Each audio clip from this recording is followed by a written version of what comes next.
klarifikasi. Ini tanggung jawab siapa? Bapak malu nggak sih? Tidakkah saya dengar permintaan maaf yang benar berarti seolah-olah menjadi korban? Ketua Umum PSI. Dibutuhkan kepemimpinan yang punya nyali, dibutuhkan kepemimpinan yang berani, dibutuhkan kepemimpinan yang berani mengambil risiko. Untuk siapa? Untuk rakyatnya.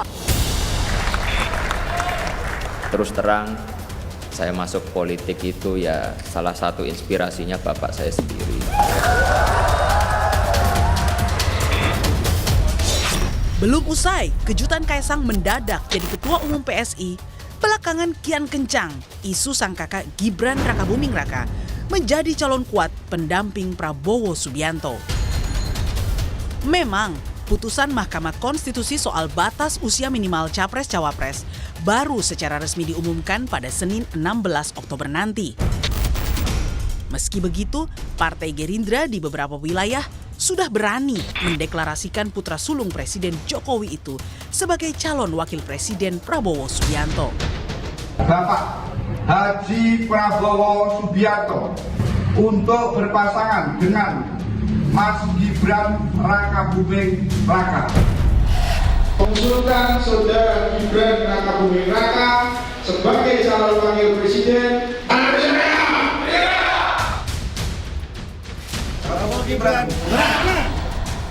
Ya bagi saya kalau dilihat rata-rata, teman-teman Partai Gerindra itu lebih condong hanya ingin kepada Gibran Rakabuming Raka, bukan kepada yang lain. Yang lain itu ya hanya sebatas pelengkap penderita sebenarnya, tidak terlampau diharapkan gitu ya. Karena satu-satunya cara untuk mendapatkan dukungan, kemudian simpati, dan support dari Jokowi secara total adalah dengan cara menjadikan Gibran sebagai wakil Prabowo di 2024. Jadi top listnya itu Gibran dulu pokoknya. Baru setelah itu bicara yang lain. Saya Kaisang, saya PSI. Kaisang Pangarep. Ketua Umum PSI, Bro Kaisang Pangarep. Tak hanya Gibran, langkah politik sang adik juga sempat jadi sorotan publik. Baru 2 hari bergabung di PSI, Kaisang langsung menjadi ketua umum partai yang berslogan tegak lurus bersama Jokowi. Mulusnya jalan politik Kaisang pun diakuinya karena faktor privilege sebagai anak presiden. Ini dianggap kok jadi mengukuhkan dinasti politik Pak Jokowi. Mas Kaisang bagaimana menanggapi itu? Ya udah, biasa aja. Balik lagi yang milih masyarakat. Tapi Anda merasa bahwa ini bukan bagian dari seperti itu? Ya, masa saya ini balik lagi yang milih siapa? Masyarakat toh? Iya nggak? Iya. Iya nggak? Betul. Ya udah. Tapi privilege itu Mas Kaisang aku ya bahwa Ya privilege selalu ada. Apa Saya yang selalu terjadi bagian dari itu? Saya akan selalu ada privilege. Nah, Dan saya harus akui. Kini, bola panas itu ada di tangan Ketua Mahkamah Konstitusi yang merupakan adik ipar Presiden Jokowi. Analis politik senior bahkan memprediksi akan ada ledakan ekspresi publik yang kontraproduktif bila putusan MK terbukti untuk memuluskan langkah Gibran menuju Pilpres. Yang jelas keputusan MK itu nanti ya adalah ledakan, gitu. Ledakan tentang kesadaran publik, ledakan perasaan publik. Karena Anda menyebut ada ledakan ekspresi publik. Iya, betul. Jadi ya mereka mendukung Presiden Jokowi, tapi Betul. tidak serta-merta kemudian Bisa menginginkan dipindahkan, putranya wakil presiden. Betul, betul. Itu yang saya maksud. Publik tentu mengharapkan kontestasi Pilpres 2024 bisa melahirkan pemimpin baru yang memiliki kualitas dan integritas yang teruji. Seperti yang kerap digaungkan Presiden Jokowi di hadapan para relawannya. Dunia yang tidak sedang baik-baik saja, perang, perubahan iklim, krisis pangan. Sehingga dibutuhkan kepemimpinan yang punya nyali, dibutuhkan kepemimpinan yang berani, dibutuhkan kepemimpinan yang berani mengambil risiko. Untuk siapa? Untuk rakyatnya, untuk negaranya, untuk bangsanya.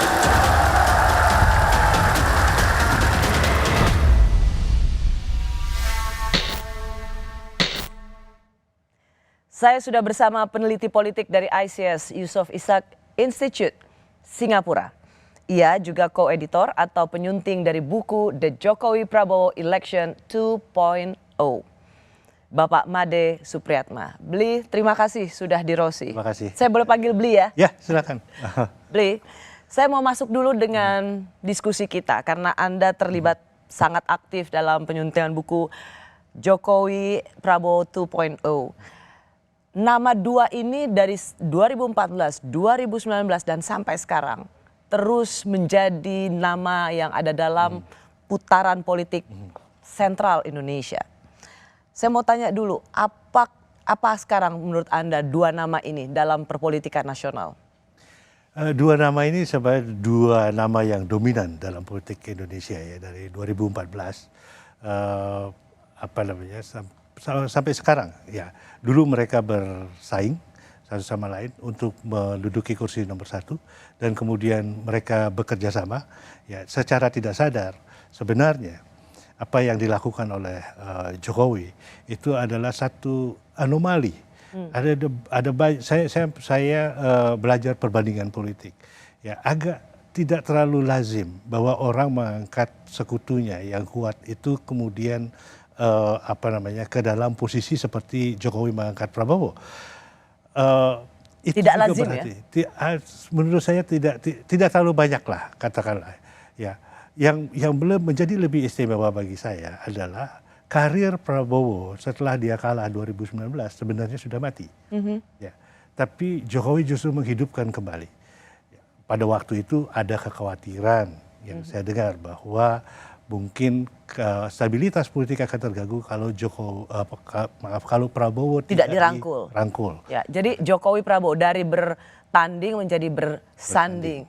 Meskipun langkah Presiden Jokowi mengambil Pak Prabowo sebagai Menteri Pertahanan itu tidak lazim, tetapi itu kemudian banyak dipuji. Kenapa? Terutama kemudian kita masuk di masa pandemi. Bayangkan kalau masih ada oposisi besar di luar pemerintahan, maka kerja-kerja pemerintahan ini akan terganggu. Saya justru melihat itu sesuatu yang baik. Ya, kalau ada oposisi besar, kalau ada pandangan alternatif, kalau bahkan pada waktu kebijakan COVID kita, itu tuh kalau ada orang yang punya perspektif lain, itu akan jauh lebih baik. Jadi masuknya Prabowo ke kabinet Presiden Jokowi adalah matinya oposisi. Sangat mencerminkan hal itu, sangat mencerminkan matinya oposisi. Ditambah lagi tentu dengan faktor-faktor lain seperti hukum, ya undang-undang ITE, terus kemudian berbagai litigasi yang dilakukan, termasuk juga tidak hanya terhadap aktivis, tetapi juga terhadap masyarakat biasa. Ya, nah dampak dari semua ini tidak ada suara alternatif dan ditambah lagi di antara politik. Itu ada saling pengertian satu sama lain. Jadi saya melihat tidak pernah sebelumnya ada persatuan elit yang demikian eratnya dalam politik Indonesia. Bahkan pada zaman Orde Baru persatuan elit itu terjadi karena memakai senjata. Kalau ini dengan persuasi, kemudian saling ada pertukaran, siapa yang dapat apa dan lain sebagainya. Itu terjadi pada zaman Jokowi. Ya. Bli, karena Anda sudah masuk, ini terjadi di zaman Jokowi. Bagaimana kita tidak lagi memiliki alternatif suara-suara kritis karena semuanya seperti dimasukkan ke dalam lingkar elit di bawah kepemimpinan Presiden Jokowi. Peneliti dan penulis buku Fahri Ali mencontohkan seperti apa Jokowi saat ini. Ini katanya. Jokowi itu telah muncul sebagai sosok yang menandingi kedikdayaan partai-partai politik. Gitu. Jadi Jokowi itu sendiri sudah menjadi partai. Dia adalah seorang tokoh yang tidak punya partai politik, tetapi hampir seluruh gerak-gerik dan dinamika yang berlangsung pada partai-partai politik itu adalah pantulan dari pengaruh kekuasaan yang dia miliki. Gitu. Jokowi ini itu justru kekuasaannya atau pengaruhnya itu melebihi partai-partai politik. Bagaimana di negara yang demokratis seorang presiden bisa demikian sangat powerful ya, bahkan ia yang bukan ketua umum partai politik bisa dicerminkan atau dipersepsikan sendiri sebagai satu partai politik. Jokowi is partai politik. Ada yang mengatakan seperti begitu, bahwa dia adalah adalah satu kekuatan tersendiri. Tetapi kalau menurut saya kekuatan ini kan kekuatan yang imajinatif saja. Ya, ini adalah persepsi orang, gitu ya. Jadi banyak orang punya persepsi itu sehingga terbangun bahwa dia memang kuat. Dengan landasan survei tingkat kepuasan publik di atas 70%, bahkan LSI pernah mengatakan 80%. Saya sedang menulis, mungkin akan keluar dalam 1-2 minggu ini untuk East Asia Forum, tentang mengapa approval ratingnya Jokowi itu begitu tinggi. Ya, itu karena tidak ada suara yang lain, tidak ada suara yang yang berbeda. Ya, dia yang mengendalikan semua narasi bahwa kita berhasil, bahwa kita kita sudah mencapai banyak hal. Secara material iya kita lihat, tetapi di bawah itu tidak tertangkap oleh survei-survei, oleh banyak survei. Jadi ketiadaan suara lain, ketiadaan narasi lain, ketiadaan cara berpikir alternatif, itu yang membuat tinggi. Kalau Anda seandainya yang men-set narasinya dan Anda bebas tanpa ada narasi apapun juga, tentu narasi Anda akan menang gitu ya. Jadi kalau tapi itu buat Anda buruk? Tidak, ya dalam hal ini buruk karena kita tidak tahu apa yang terjadi. Kita tidak tahu suara yang sebenarnya yang terjadi, yang ada dalam masyarakat. Ya, jadi kalau menurut saya yang hasil polling kepuasan publik yang tinggi itu satu ilusi, apalagi terus kemudian kalau dicerminkan pada bahwa ini menandakan bahwa presiden itu sangat kuat. Ya, presiden itu sangat kuat, tidak bisa dilawan dan sebagainya, karena approval rating itu tidak mencerminkan the real power, tidak mencerminkan kekuatan yang nyata yang ada. Apa basis beli? Apa basis pernyataan Anda beli? Saya melihat begitu banyak. Saya berkeliling dalam beberapa bulan terakhir ini, saya berkeliling ke kota-kota khususnya di Pulau Jawa. Ya, begitu banyak ketidakpuasan dan itu tidak terekam oleh media. Pada tanggal 1 Oktober kemarin, orang memenuhi Tugu Yogyakarta, ribuan orang di sana untuk menonton film Kanjuruhan yang dibuat oleh Watchdog. Tidak ada media yang meliput, tidak ada satupun media yang meliput peristiwa yang begitu besar. Ya. Nah, ini yang membuat saya, karena semua media itu juga takut. Ya. Ada iklim seperti begitu. Saya mengalami 32 tahun. Jadi ada dua anomali perasaan di sini. Perasaan dukungan, ya, tetapi sekaligus juga perasaan ketakutan yang tersembunyi. Oh, ketakutan yang tersembunyi itu real. Dan saya berpengalaman 32 tahun hidup di masa Orde Baru. Ya, saya tahu persis. Saya bisa merasakan nadinya seperti apa. Ya, orang ketakutan orang untuk mengungkapkan perasaan sekarang. Bli, saya harus mengklarifikasi dulu dengan analisa Anda. Anda kan sebenarnya pendukungnya Pak Jokowi ya untuk menjadi presiden. 2014 ya. Ya. Bahkan Anda sempat mau disomasi oleh pendukungnya Gerindra karena Anda begitu kritis pada Pak Prabowo, iya, karena Anda pendukungnya Jokowi. Mengapa Anda sangat kritis sekarang? Ya, dari dulu juga saya sudah kritis. Setelah beberapa bulan sesudah Jokowi terpilih, saya mengharapkan lebih. Ya, saya mengharapkan reformasi yang terjadi secara lebih menyeluruh. Ya, tapi ketika itu Pak Jokowi mengangkat Wiranto. Ya, untuk saya itu a no-no gitu ya. Dan akhirnya kemudian saya realistis bahwa udah, saya cukup di sini saja. Saya kembali ke asal saya. Kritis terhadap kekuasaan, siapapun juga yang berkuasa. Ya. Baik. Dengan tingkat kepuasan publik lebih dari 70% dan menguasai berbagai lini kekuasaan, Presiden Jokowi bahkan dipersepsikan cawe-cawe dalam putusan MK soal batas usia calon presiden dan wakil presiden. Ini untuk anak muda pada umumnya kan kita juga bisa membaca dengan terang. Yang sudah masuk bursa itu cuma satu nama yang di bawah usia 40. yaitu Gibran. Jadi sementara itu sampai sekarang putusan MK-nya itu baru mau dibacakannya kemungkinan hari Senin. Ini injury time ini menjelang pendaftaran.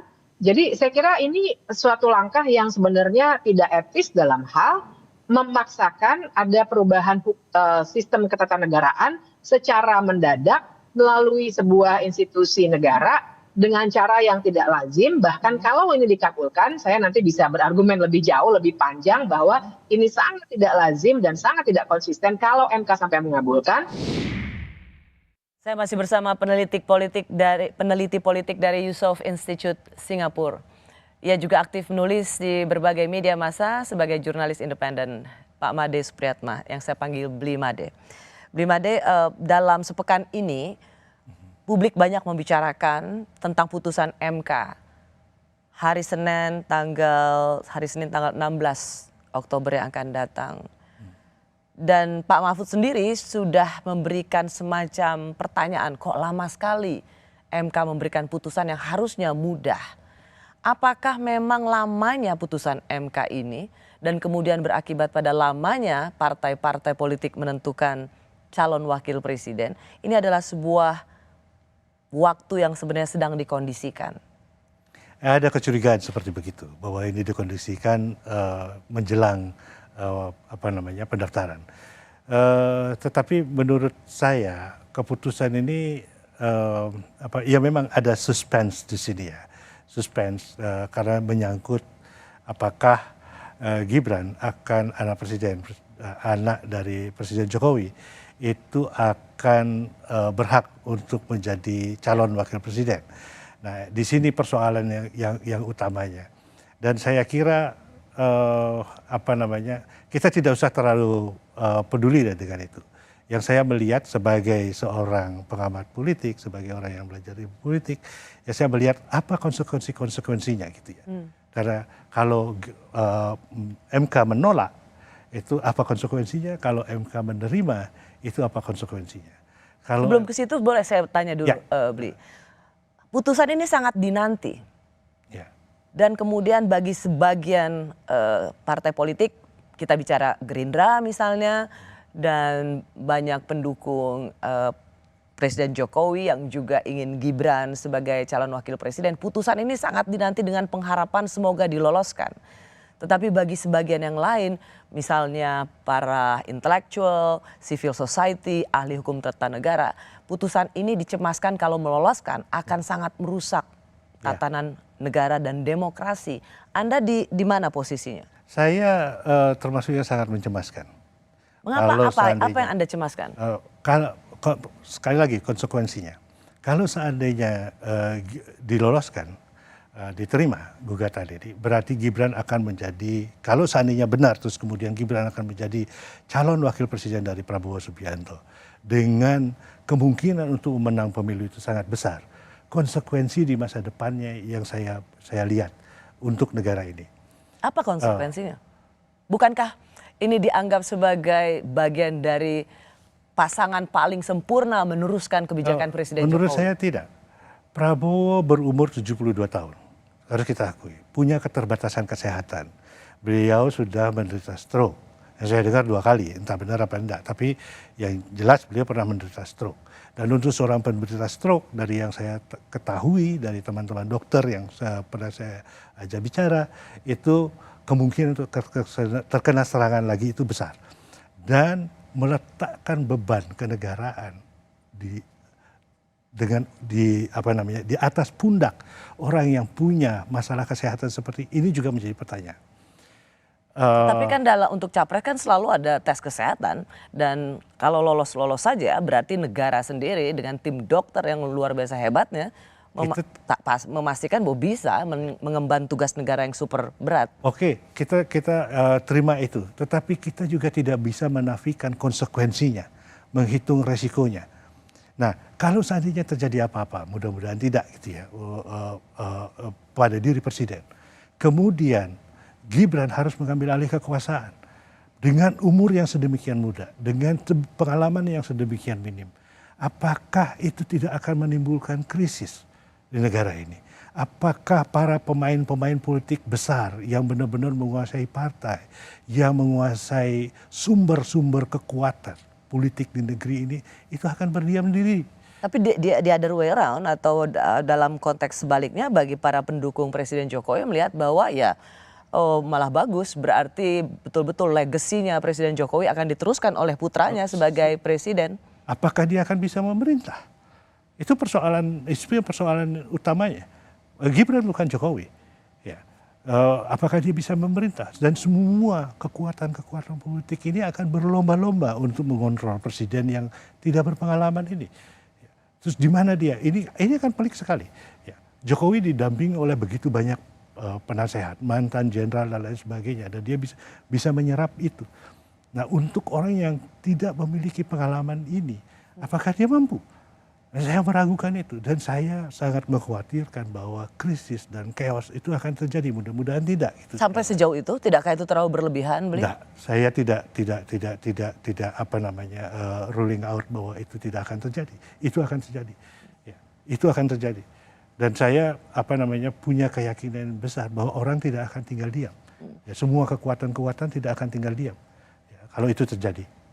Kalau kita kembali dulu menganalisa mengapa MK lama sekali memutuskan soal batas usia capres dan cawapres, dan kemudian ada kecemasan bahwa syarat lolos bagi calon wakil presiden ini dikondisikan bisa untuk seorang Gibran yang katakan tidak lagi dengan batas apakah batas usia 40 tahun dimudahkan atau direndahkan, atau tetap 40 tahun dengan frasa baru, yaitu bagi mereka yang sudah berpengalaman di pemerintahan misalnya.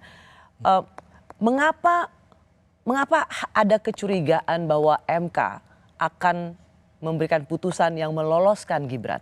Karena ini sangat politis. Ya. Itu aja sebenarnya pertimbangan. Ini sangat politis. Dan kemudian ketua MK itu adalah ipar presiden. Ya, jadi mereka berusaha untuk dalam perkiraan saya berusaha untuk menghindari persepsi bahwa ini adalah sebuah kolusi ya, antara ipar presiden, terus kemudian membuat keputusan yang memudahkan kemenakannya untuk menjadi calon wakil presiden. Dalam arti itu adalah jabatan yang lebih tinggi daripada yang lobatan jabatan yang luar biasa tingginya. Dari wali kota Solo sebagai wakil presiden. Wakil presiden itu luar biasa tingginya. Itu yang menyebabkan saya kira tarik menarik di dalam MK sendiri. Jadi lamanya memutuskan itu bukan tanpa sebab. Faktor politis itu sangat besar menentukan ini. Pertanyaan saya begini. Ada kecemasan yang luar biasa bahkan dari para pendukung Presiden Jokowi. Sampai sekarang beredar istilah MK itu adalah mahkamah keluarga. Karena mengingat ada Presiden Jokowi sebagai kepala negara, ada putranya, dan kemudian ada iparnya yang menjadi orang nomor 1 MK. Bahkan dari para pendukung Presiden Jokowi sekalipun bisa memiliki sindiran atau memberikan semacam anekdot tentang MK tidak lagi menjadi Mahkamah Konstitusi tapi Mahkamah Keluarga. Ada semacam sinisisme dalam masyarakat kita terhadap semua proses ini. Ya. Kalau saya ingat, Soeharto tidak pernah melakukan ini sampai akhir-akhir masa kekuasaan. Setelah 31 tahun berkuasa, dia baru mengangkat Tutut menjadi Menteri Sosial. Tidak ada anak-anak Soeharto yang dijadikan atau menjadi pejabat publik. Jokowi melakukan dengan sangat cepat dalam 5 tahun terakhir ini. Dan ada semacam sinisisme di dalam masyarakat. Itu saya dengar juga. Ya, tidak hanya di kalangan intelektual, akademisi, jurnalis, dan lain sebagainya, tapi juga di kalangan masyarakat bawah. Karena saya banyak bergaul dengan masyarakat bawah, itu kelihatan sekali. Mereka sinis. Ya, sinisisme di dalam masyarakat itu pertanda bahwa ada terjadi sesuatu. Dan itu yang mendasari mengapa saya tadi mengatakan bahwa hasil polling dan lain sebagainya itu bukan ukuran dari kekuatan. Ya, itu bukan ukuran. Jadi sekarang ini dalam bahasa Inggrisnya sekarang ini sedang terjadi proses unraveling. Ya. Sekarang popularitas presiden mungkin akan tetap tinggi, tetapi pengaruh presiden itu tidak akan banyak sudah jauh berkurang dari sebelumnya. Oh ya? Ya. Bahkan sebenarnya Presiden Jokowi dianggap sebagai yang masuk dalam sejarah kepresidenan. Ia di masa akhirnya tidak mengalami apa yang disebut dengan lame duck atau tidak lagi memegang pusat kekuasaan, perhatian luar biasa, tapi ia justru mengalami tingkat kepuasan sekali lagi. Oke, katakan, tapi ia tidak mengalami situasi lame duck. Dan ini sesuatu yang jarang sekali dalam masa kepresidenan di dunia manapun. Lame duck session itu biasanya terjadi karena presidennya tahu persis situasinya bahwa sebentar lagi saya akan mundur, saya akan mempersiapkan jalan untuk pengganti saya. Yang terjadi sekarang, presiden yang seharusnya berada dalam lame duck sosial itu menjadi sangat dominan, hiperaktif, ya, untuk memperjuangkan kepentingannya. Orang melihat itu. Jadi Anda ingin mengatakan justru Presiden Jokowi seolah tidak ingin mengakhiri masa kepresidenan, justru makin dominan, aktif untuk terus mengeratkan, menguatkan. Ya, kalau saya melihat bahwa kalau seandainya Gibran menjadi cawapres dan kemudian menjadi wapres, ini adalah Jokowi's power by proxy. Jokowi's power by proxy. Ya. Jadi sebenarnya memang Presiden Jokowi masih berkuasa. Ya, dia bagaimanapun juga masih ingin untuk mempengaruhi politik Indonesia. Ada soal 3 periode, ada soal penundaan masa pemilu, ada soal putusan MK yang ditunggu dan bisa berpotensi meloloskan batas minimal usia bagi wali kota Solo. Itu sendiri sebenarnya sebuah mata rantai yang kalau ditarik garisnya, itu kan sangat jelas dan terang benderang bahwa Presiden Jokowi tidak akan pergi kemana-mana, walaupun sudah tidak menjadi presiden. Ya. Bagi banyak pendukungnya atau pemilih Jokowi misalnya, itu justru dianggap baik. Karena bukankah ingin terus melanjutkan suksesi, legacy dari seorang Jokowi? Sekali lagi, sukses itu tergantung dari siapa yang melihat. Kalau saya penduduk Rempang, saya tidak mengatakan bahwa ini sukses. Ya. Kalau saya penduduk di Suruyan, saya tidak akan mengatakan bahwa ini sebagai sukses. Kalau saya berada di Flores, di daerah sekitar Waisano, ini bukan sebuah sukses. Itu semua daerah-daerah yang mengalami problem. Ya. Dan kemudian kalau saya seorang pedagang di Pasar Niter, yang sekarang harga beras 15.000 per kilo, banyak orang yang mengatakan hanya beda 3.000 untuk rakyat kecil, rakyat biasa. Itu sangat berarti. Dan apakah ini sebuah sukses? Kalau kita tanyakan, ya mungkin sukses. Karena kita punya jalan-jalan yang bagus, punya ini orang punya mobil yang lebih bagus dari dulu gitu ya. Tetapi kan itu untuk sebagian orang. Ya. Bli, kalau misalnya kita melihat soal putusan MK ini, yang memang diyakini ini bisa sangat menentukan arah calon wakil presiden kita. Pertanyaan saya, kalau tadi Anda mengkhawatirkan Gibran untuk sebagai wakil presiden, tapi banyak partai politik menginginkannya, bahkan sekaliber Pak Prabowo ingin sekali Gibran sebagai wakil presiden. Artinya anak ini atau politisi muda ini atau tokoh muda ini memang dianggap capable untuk menjadi wakil presiden. Karena mereka sebenarnya kalau dalam cara berpikirnya orang-orang yang di partai politik itu tidak seperti begitu. Ya. Mereka cara berpikirnya adalah apa manfaat yang akan bisa saya ambil di kemudian hari dengan mendudukan calon yang sangat muda ini. Kalau seandainya mereka saya kira sudah berhitung, gitu ya. Menurut Anda apa buat Pak Prabowo itu apa untungnya atau mengambil Gibran ini apa sebenarnya? Apa yang ingin dia raih? Pasti menang total gitu? Ya pasti yang pertama kemenangan, bahwa dia akan mengukuhkan pendukung-pendukung Jokowi untuk ke dia. Dari dulu memusuhi dia, sekarang akan memilih dia.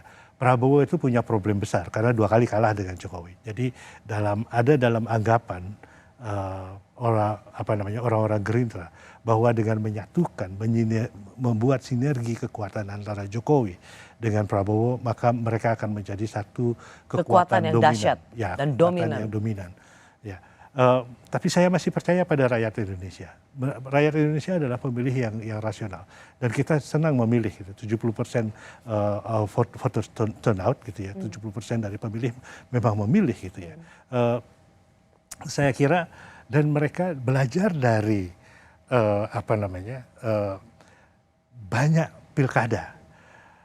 Itu saya belajar bahwa pilkada, kalau Anda menjadi kepala daerah, kalau Anda tidak deliver, kalau Anda tidak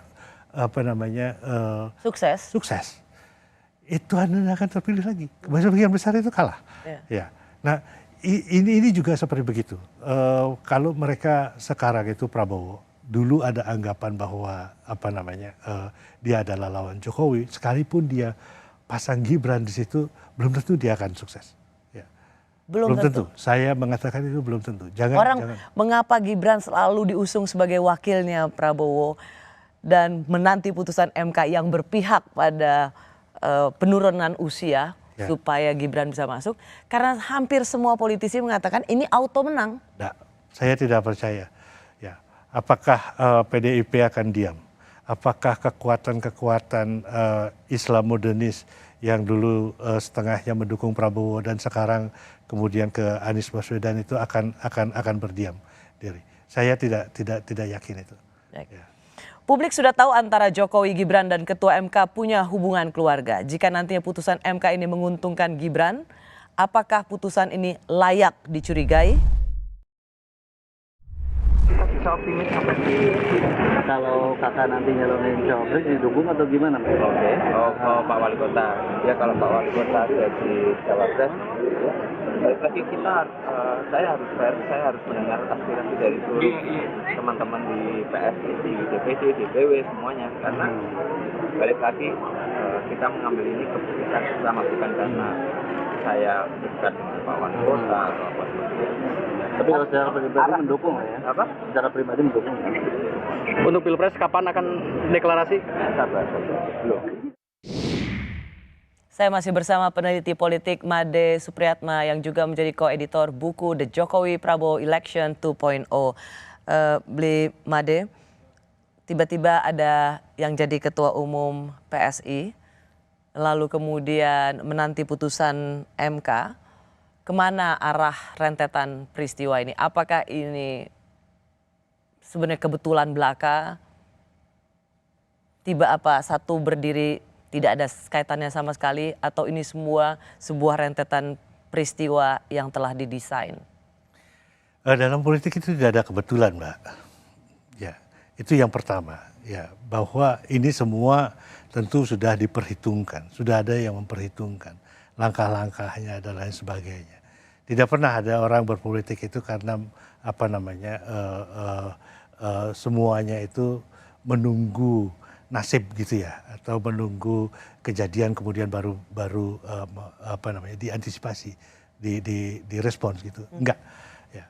Apalagi kalau melihat Kaesang yang selama ini lebih identik dengan pengusaha, dan Presiden Jokowi juga sendiri mengatakan anaknya lebih suka jadi pengusaha. Ya, saya ini tipikal politisi ya. Dalam catatan saya itu 6 bulan sebelum Gibran menjadi wali kota Solo, Pak Jokowi masih bilang bahwa anaknya tidak tertarik politik. Anak-anaknya tidak ada yang tertarik politik. Ya, mereka lebih tertarik pada bisnis. Tapi 6 bulan kemudian apa yang terjadi? Menantunya dan anaknya menjadi calon wali kota.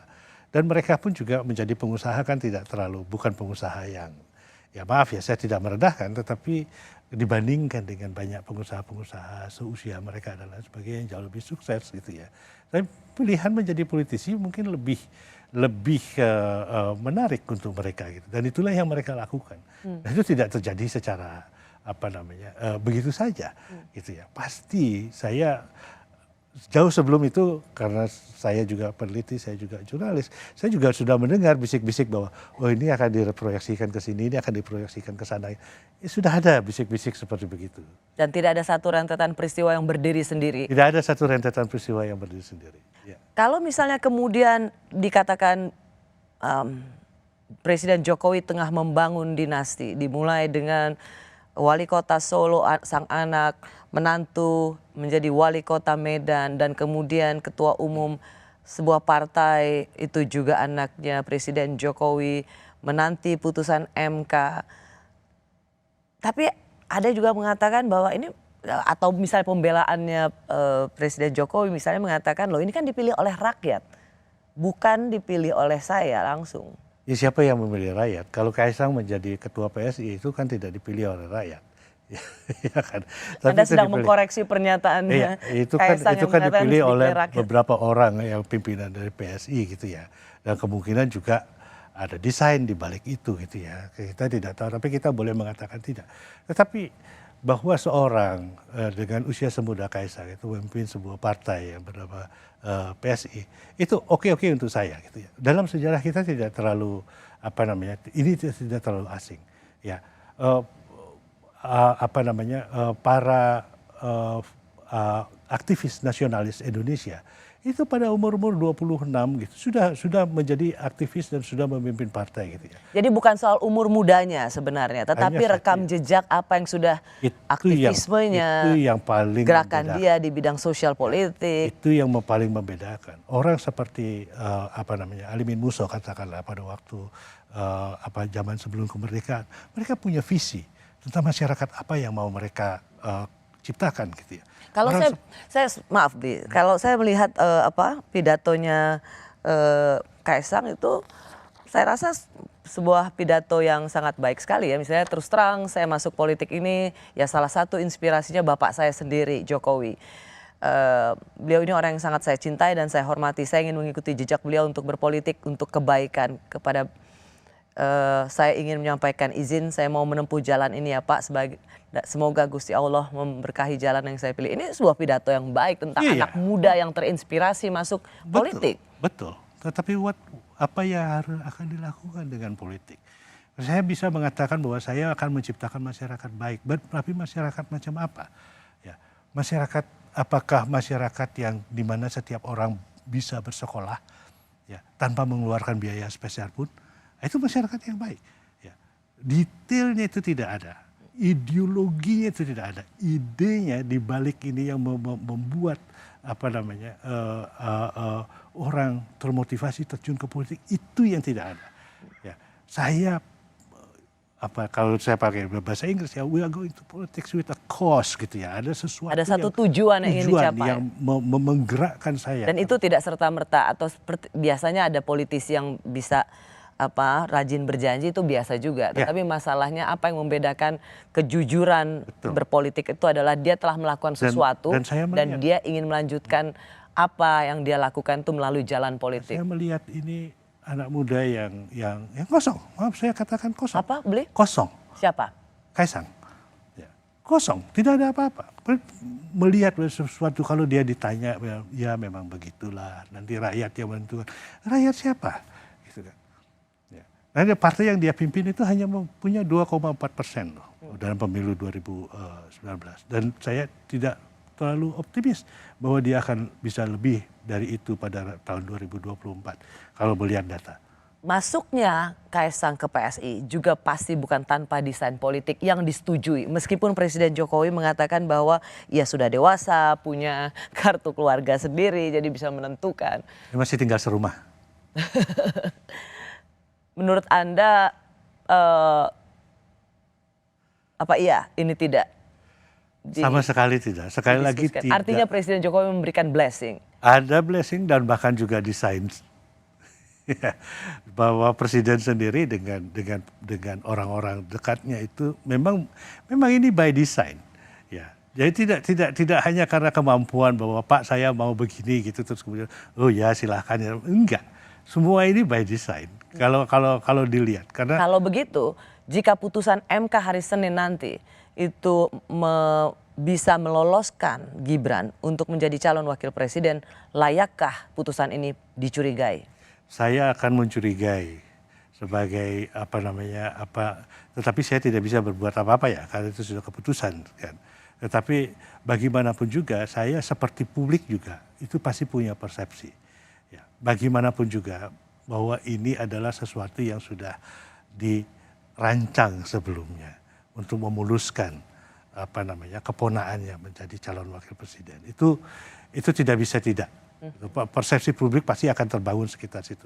Dan karena selamanya ada api, ada asap. Dan selamanya atau waktu yang panjang MK akan selalu tidak lagi disebut Mahkamah Konstitusi tapi Mahkamah Keluarga. Masih bersama saya peneliti politik dari ICS Yusof Ishak Institute Singapura yang fokus risetnya soal pemilihan umum serta hubungan sipil militer dan politik militer. Bapak Made Supriyatna. Bli Made, kita tetap menantikan putusan MK di hari Senin ini. Sebenarnya kita terlalu seuzon nggak sih kalau begitu melihat bahwa ini putusan pasti akan memuluskan langkah Gibran. Apakah kecurigaan ini punya basis valid rasanya?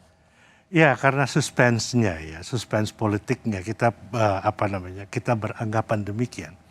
Tapi bisa jadi bahwa MK akan menolak gugatan itu. Ya, bisa jadi. Ya. Nah, sesudah ini plot twist nih. Ya. Ketika orang begitu tahu membicarakan ini seperti hakimnya akan lebih meloloskan, ada frase baru, tambahan berpengalaman, dan ternyata plot twist nggak jadi gitu. Saya kemarin bergurau dengan kawan dari sesama organisasi masyarakat sipil. Jadi kalau seandainya MK menolak, terus kita mau marah sama siapa? Iya, tapi satu hal yang penting adalah dengan semua peristiwa ini, dengan semua kontroversi ini, Gibran sudah masuk ke politik nasional, menjadi perbincangan di politik nasional. Ini sebuah modal bagi dia. Mungkin sesudah wali kota dia bisa akan mencalonkan diri jadi gubernur, atau sesudah jadi sesudah presiden baru terpilih dia mungkin akan jadi menteri, ya, karena sebagai prestasi pernah dipertimbangkan sebagai calon wakil presiden. Ini juga sesuatu ya. Jadi win-win solution untuk Gibran sebenarnya. Jadi apakah hari Senin putusan MK meloloskan atau tidak meloloskan, semua kebaikan itu untuk Gibran. Itu untuk Gibran. Yang ibaratnya jackpotnya Gibran ya, untung banyak ya. Karena selalu dalam percakapan. The winner-nya itu ya cuma dia. The winner is only for Gibran. Pertanyaan saya selanjutnya, Bli. Kalau kemudian soal MK putusan yang meloloskan ini, sebenarnya bagaimana kita ingin menempatkan MK ini supaya jangan disebut sebagai mahkamah keluarga? Saya kira MK kan sebenarnya bukan mereka hanya mengkaji konstitusi kan. Jadi kalau menurut saya mereka harus bijaklah, bukan tanpa alasan bahwa para pembuat hukum dulu mengatakan bahwa batas usia itu 40 tahun. Itu usia yang dewasa, usia yang mature, ya. Artinya orang bisa, walaupun orang sudah pernah menduduki jabatan publik sebelumnya, tapi itu sebuah plus kalau dia sudah berumur 40 tahun. Atau kalau mau diubah ya diubah aja di DPR. Itu langkah yang paling tepat gitu ya, biar para pembuat undang-undang yang memutuskan, itu bukan MK ya. Karena ini MK kan hakim-hakimnya juga terbatas itu kan. Dan tidak merupakan elected officials, mereka dipilih oleh DPR dan pemerintah kan. Nah, kalau menurut saya jadi MK benar-benar harus memperhatikan ini. Harus bijaksana betul. Karena ini konsekuensinya sangat mempengaruhi bangsa di kemudian hari. Dan juga tentu Pak Presiden Jokowi. Dan tentu Pak Presiden Jokowi. Saya kira itu agak tidak bertanggung jawab untuk memberikan, sekalipun mungkin di matanya Pak Jokowi ini adalah putra terbaik yang dia persembahkan kepada bangsa, tetapi lihat semua konstelasi politik yang tidak tetap, itu akan bisa berubah. Dan tahun depan Pak Jokowi tidak akan menjadi presiden. Anda tentu kan melihat bahwa begitu banyak orang bilang bahwa ini akan jadi capres, ini akan jadi ini gitu ya, ketika dia masih jadi Panglima TNI kah, atau ketika dia menjabat, dia punya power. Tapi ketika dia tidak menjabat, itu dia tidak punya power. Dia tidak punya power apapun juga. Ya, sulit. Untuk bahkan ketika itu, saya masih ingat ucapannya Pak Surya Paloh, apakah sesudah tidak berkuasa itu Pak Jokowi tidak akan memerlukan Nasdem? Kalau Pak Jokowi tidak menjabat, apakah dia akan bisa menemui Bu Mega semudah seperti ketika dia menjabat? Apa pesan yang ingin Anda sampaikan sebenarnya? Saya menyampaikan bahwa ya time is up. Pergilah dengan seperti proses normal.